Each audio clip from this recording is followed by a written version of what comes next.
Le sujet de l'argent provoque de la discorde, des disputes, ou c'est un sujet dont on ne parle pas du tout. Bref, tu l'auras compris, l'argent est un véritable tabou. En tant qu'entrepreneur, tu comprends également que tu ne vis pas que d'amour et d'eau fraîche. Il faut ramener de l'argent dans ton business. Oui, mais voilà, tu as un bagage, on va dire, familial ou encore un bagage sociétal qui fait que tu sens bien que l'argent est encore un tabou et tu voudrais briser ce tabou. Aujourd'hui, dans cette vidéo, je te propose 4 conseils qui vont t'aider à briser ce tabou. Salut, je m'appelle Jenny, bienvenue sur ma chaîne vidéo destinée aux digital entrepreneurs, que tu sois coach, formateur, créateur de contenu ou consultant. Bref, si tu as un service à proposer, tu es sur la bonne chaîne. Avant de commencer, je t'invite à me rejoindre sur Instagram où je te donne un conseil business par jour. Le sujet de l'argent, c'est un sujet dans lequel on pourrait s'étendre. D'ailleurs, si tu veux que je donne encore plus de vidéos à ce sujet, dis-le moi en commentaire. Quoi qu'il en soit, aujourd'hui, on va parler du tabou de l'argent et plus particulièrement 4 conseils qui vont t'aider à te réconcilier, on va dire, avec l'argent. Arrête de critiquer ceux qui gagnent de l'argent. Pendant le confinement, tu as dû remarquer qu'on te donne des chiffres par rapport à l'argent. Telle entreprise qui perd, l'État qui donne, etc., etc. Et ce qui se passe, c'est qu'on entend souvent des commentaires du style « mais je comprends pas, il a gagné beaucoup de chiffres d'affaires et l'entreprise, elle est maintenant, elle a fermé, mais ce sont tous des voleurs, etc., etc. » Dès lors que tu entends que quelqu'un gagne de l'argent et s'offre par exemple un gros cadeau comme une grosse voiture ou une grosse maison ou même une montre de luxe ou des chaussures de luxe, tu vas automatiquement apporter une critique qui n'est pas positive, qui soit négative par rapport à cette personne en fait qui a gagné de l'argent. Je vais t'annoncer une très bonne nouvelle, c'est que quand tu vois quelqu'un, quand une information arrive à tes oreilles ou à tes yeux d'une personne qui a gagné quelque chose, si tu cultives cette joie pour cette personne comme si c'est toi-même qui as gagné cet argent, sache que ça contribue en fait à te réconcilier avec l'argent. Donc ça peut être un peu perché, mais le fait que tu aies ce genre d'information t'indique également que tu es sur la bonne voie au niveau de ce que tu entreprends. Avoir ce genre d'événement en toi, c'est comme si un jour tu imagines quelque chose et que ça arrive vraiment. Même si ça n'arrive pas pour toi, que ça arrive pour la personne qui est à côté, le fait de matérialiser cette chose-là, sache-le, ça t'indique, ça te donne des indicateurs comme quoi tu es sur la bonne voie. Maintenant, si dès lors tu commences à critiquer, tu commences à dire ben voilà, regarde, etc., etc., on n'est pas dans on va dire la bonne émotion, on n'est pas non plus dans le bon flux pour te permettre de te mettre en accord sur cette onde qui est l'onde de l'abondance par rapport à l'argent. À la place, donc tu comprendras que tu dois vraiment être content pour la personne et te dire voilà, moi si j'ai beaucoup d'argent, ben, je suis contente que cette personne ait fait ça, peut-être que je n'aurais pas fait de cette manière-là, qu'est-ce que j'aurais fait, etc., etc. Donc d'être dans d'autres, on va dire, sur d'autres vibrations radio, quoi. Arrêtez de penser que l'argent est mal. Et je vais aller au-delà d'arrêter de penser, tuer, on va dire, c'est penser que l'argent est mal. On est d'accord. Peut-être que tu as été éduqué dans une famille où on t'a dit que les personnes qui gagnent de l'argent sont des pourris, les personnes qui gagnent de l'argent sont des gens qui ont fait le mal, donc fatalement si toi tu gagnes de l'argent tu as fait le mal, ou encore l'argent ça va ça vient, dépense aujourd'hui tu verras demain, etc., etc. Donc bref, tu as compris, tous les pensées, les fausses croyances ou pas, à toi de voir, à toi de catégoriser les choses qui t'ont alimenté en fait depuis ta jeunesse et qui sont là bien ancrées, bien au plus profond de toi. Je te prends un gros exemple. Tu peux te dire non, c'est bon, l'argent c'est quelque chose que je comprends, c'est quelque chose auquel je m'accroche dans le sens où c'est bon, je veux en avoir et j'ai décidé de développer de bons sentiments. Toutefois, dès lors qu'il t'arrive un problème, dès lors qu'il t'arrive une panne d'argent, parce qu'on les a tous, hein, ne t'inquiète pas, hein, quel que soit ton niveau, tu auras forcément des événements qui t'arrivent et qui vont te mettre, on va dire, qui vont mettre tes émotions à l'épreuve par rapport à l'argent, et automatiquement tu vas commencer à te réaccrocher à ces pensées. Donc ça c'est vraiment quelque chose, analyse-toi en fait dans ta manière de penser. Au lieu de ça, il faut que tu comprennes que l'argent effectivement c'est un flux et au-delà du flux c'est une énergie. Donc cette énergie aujourd'hui, elle va peut-être ne pas être dans le sens que toi tu veux. Sitôt qu'elle n'est pas dans le sens que tu veux, tu dois comprendre quelque chose, c'est que tu dois accepter. C'est malheureux, on va dire, mais c'est même pas malheureux, c'est la vie en fait. Et c'est génial de le faire comme ça, de te dire, Ok, d'accord, il m'arrive quelque chose, je vais te prendre un gros exemple. À chaque fois que je sors de voyage, à chaque fois que je pars en voyage et que je reviens, je ne sais pas si c'est moi qui envoie ces ondes-là ou pas, mais il y a un problème avec ma voiture. Et c'est pas un problème à 2 chiffres, c'est un problème à 3 chiffres. Et c'est pas un problème à 3 chiffres en dessous de 500, c'est toujours un problème à 3 chiffres au-dessus de 500. Et au début, à chaque fois que je revenais, ben c'était vraiment ouais mais pourquoi, etc. etc. Donc je partais dans des mauvaises émotions. Et puis à un moment donné, quand j'ai commencé à me connecter à l'argent et à comprendre que ce n'est pas quelque chose de mal, et de me dire tout simplement ok d'accord, ben là j'ai un souci, c'est que je sais qu'à chaque fois que je reviens, il va avoir un truc à réparer sur ma voiture. Mais c'est plutôt une bonne nouvelle, c'est que ma voiture, elle veut qu'on prenne soin d'elle. Et si je ne prends pas soin de ma voiture, tu sais ce qui se passe. Des petits problèmes sur lesquels on ferme les yeux apportent des gros problèmes sur lesquels on ne peut plus fermer les yeux. Donc ce qui se passe, c'est que je vais faire toujours un budget dans mon voyage. Et dans mon budget voyage, il y a un budget, on va dire catastrophe, ou un budget imprévu, pas catastrophe, faisons attention à l'emploi des mots, un budget imprévu. Et dans ce budget imprévu est intégré si ma machine à laver me lâche, si mon frigo me lâche, et ou si ma voiture a besoin d'être réparée. Et tu sais quoi? Une fois que tu as prévu ce budget, ben, bizarrement, quand cela t'arrive, tu es juste contente, tu es juste heureuse de pouvoir dépenser cet argent et de te dire waouh, comme je l'avais prévu, tu vois.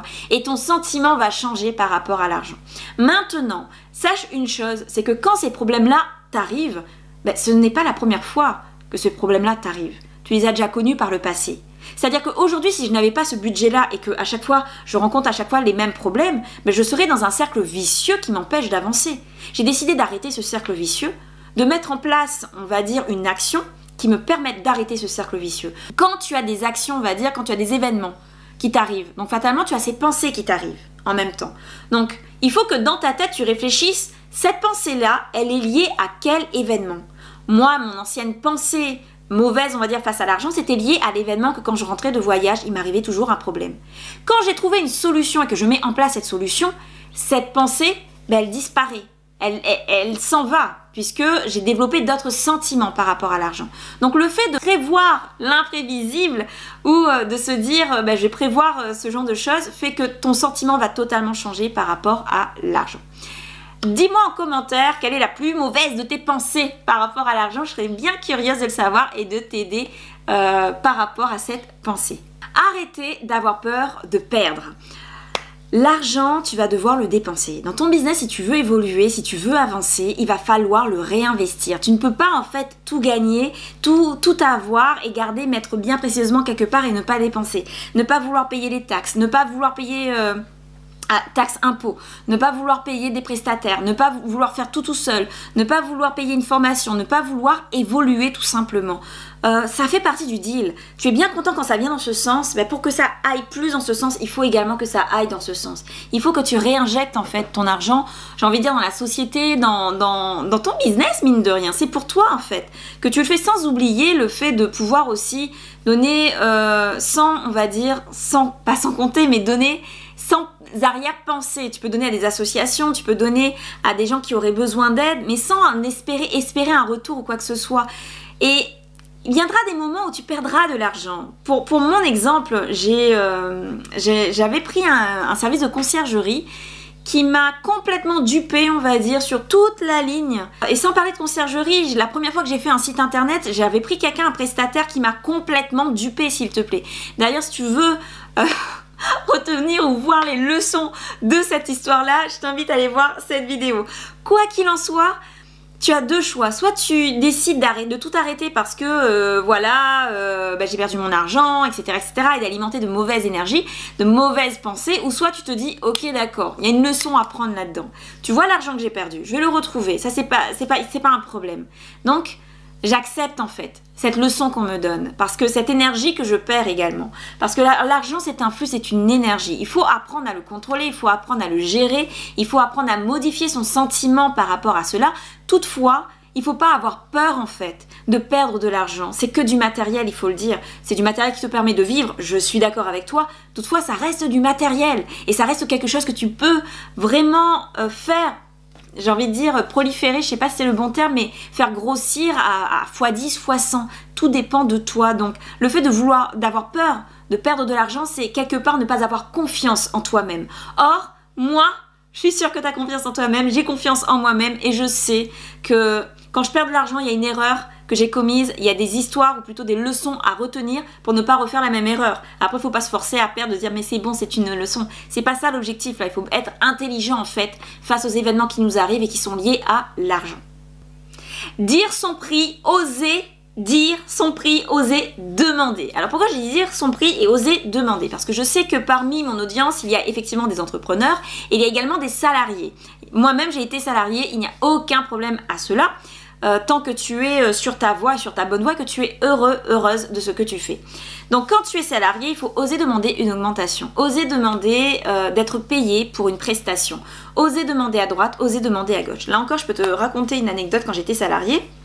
Une de ces anecdotes qui te convainc que, en fait, on va dire, le monde salarial se laisse réfléchir, on va dire. Je faisais des... On m'avait demandé plutôt d'être formatrice pour un groupe de personnes. Jusque-là, tout va bien.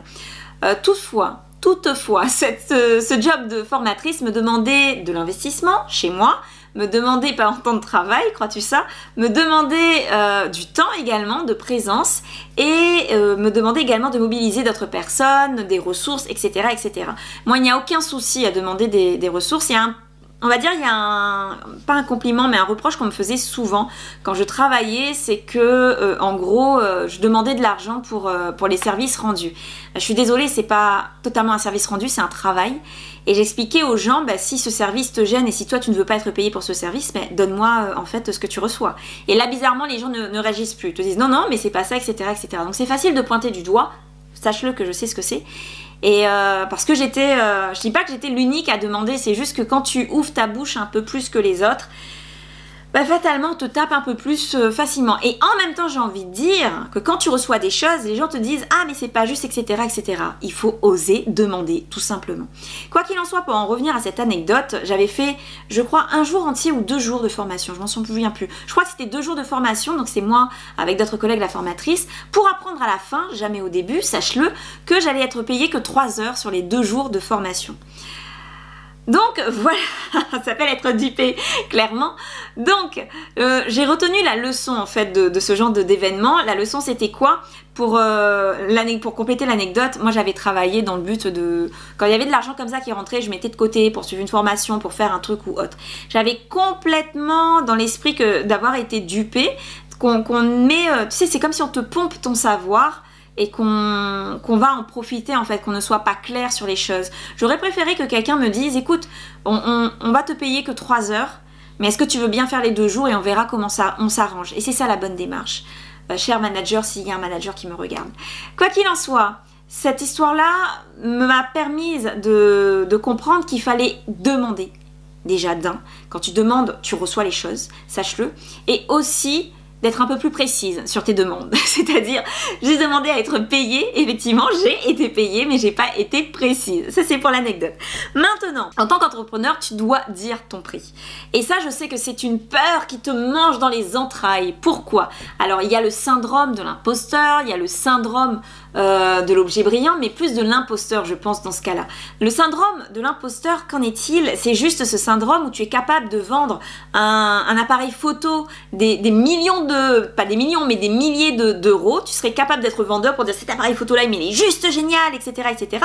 Mais quand il s'agit de ton propre produit, celui où tu as passé des heures entières, des nuits entières à travailler dessus, le blanc intersidéral, parce que tu considères que ce que tu fais, ça n'a pas de valeur. Tu considères que le prix que tu donnes n'est pas à la hauteur ou etc., etc. Alors fais attention.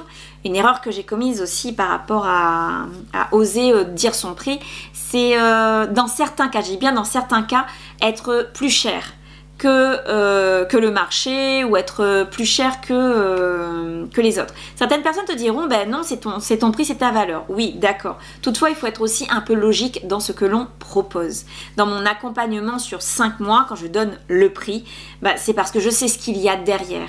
Et aussi, un conseil, mais un gros conseil que je te donne, tu vas dire moins et délivrer plus. C'est-à-dire que tu vas dire moins et donner beaucoup plus. De telle manière à ce que la personne se dise juste « waouh » quoi. Mais ça, c'est l'investissement de ma vie, quoi. Et c'est dans ce sens que je travaille aujourd'hui. Et je me dis juste, le petit ratio que je me dis, c'est juste ben voilà, ce que je vais proposer, c'est 10 fois le prix que j'ai annoncé. Et c'est ce sur quoi je travaille en tout cas.